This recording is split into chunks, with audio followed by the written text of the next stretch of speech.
Now, this trip is President Trump's second official visit to Europe while in office. Joining us right now to weigh in on this historical significance, former Florida Congressman, Fox News contributor, retired Lieutenant Colonel Alan West. Colonel West, good to see you. Thanks so much for joining us. Good morning, Maria. How are you? So characterize what we're seeing here. How important is this visit to Europe right now? Put it in context. Interesting that he chose Poland as the first stop. Well, I think what you're seeing is a contrast between the previous reset with Russia and the reset with the new Europe, and that's the Eastern Europe and Poland, the Baltic states, and other places.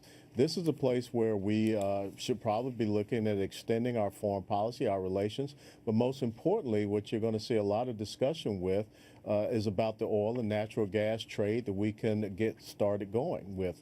And of course, I think that we're going to have one of our first shipments of LNG to Poland coming up within this month, definitely next month. Because if we can extend our energy exports into Eastern Europe, that will undermine the economy of Vladimir Putin. It will make it very difficult for him to continue on with some of the aggressive actions that we've seen him take. Colonel, it's Dagan McDowell. You know, it's not just importing our natural resources into Europe. It's just the fact that we have a growing energy sector, one that's becoming increasingly dominant and healthy. And just by that excess production, which you've actually seen this year, there's a glut of supply around the world. You keep prices low. That takes power out of the hands of Vladimir Putin. Yeah, you're absolutely right, and that's one of the key things. You know, Vladimir Putin cannot continue with the extensive military operations and support that you see in Syria if his economy is failing. And so what we have to come to understand is there are three pillars to security. It is economic security, energy security, and national security. And the bridge between the economic and the national security is our energy security. And the fact that we can be able to export those resources into Eastern Europe so that gets them off of support from Russia, that really does bolster our national security and put us in a stronger foreign policy position. You know, Colonel, I'm really curious. Donald Trump's going to be meeting with Putin today. There's a lot this meeting has to do. One, we have to see whether or not, does it seem like Donald Trump and Putin are in cahoots?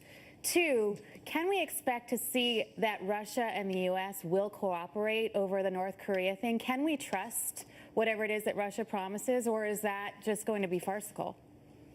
No, I don't think you can trust Vladimir Putin and Russia. As a matter of fact, Vladimir Putin and Russia told John Kerry and the Barack Obama administration that they had taken care of the chemical weapons in Syria. We knew that not to be the case. They had said that they would deal with ISIS. We knew that that was not to be the case. We saw what they did in Crimea. We see what they're doing in the Ukraine. We know that they're threatening the Baltic states, and they continue to buzz our aircraft and our naval vessels there in the international waters of the Baltic Sea.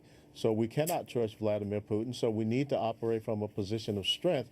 And like I said, this is a complete contrast to that insidious little yellow box with the red button called the reset. Right.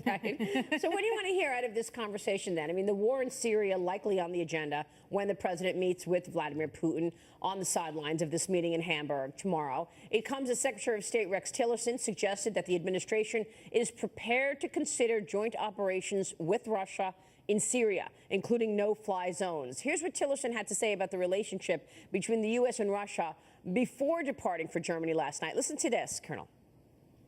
We're at the very beginning, and I would say at this point, it's difficult to say exactly what Russia's intentions are in this relationship, and I think that's the most important part of this meeting, is to have a good exchange between President Trump and President Putin over what they both see as the nature of this relationship between our two countries.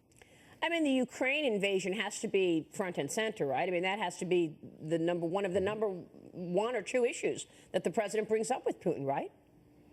No, absolutely right. The Ukraine invasion, the fact that we know that Russia is supporting the Taliban against our forces in Afghanistan, that's been confirmed by the Secretary of Defense and also General Nicholson, the commander on the ground there.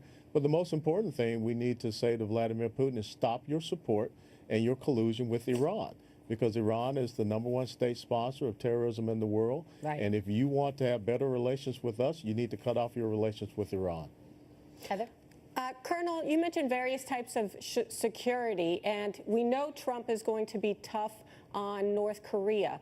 And are economic sanctions the next step in terms of being tough with North Korea? Yeah, the economic sanctions are important. I think that we need to look at how we can utilize our Pacific Fleet in a naval blockade. You know, interestingly enough, later on this month, there's going to be a movie coming out called Dunkirk. And if you think about the 3 to 4 years prior to that operation at Dunkirk, we saw the Nazi war machine being built by Adolf Hitler, and we did nothing. And when he went in and took the Rhineland, the Western powers did nothing. We can sit back and continue to show fear and recalcitrance in dealing with North Korea, but eventually something is going to burst.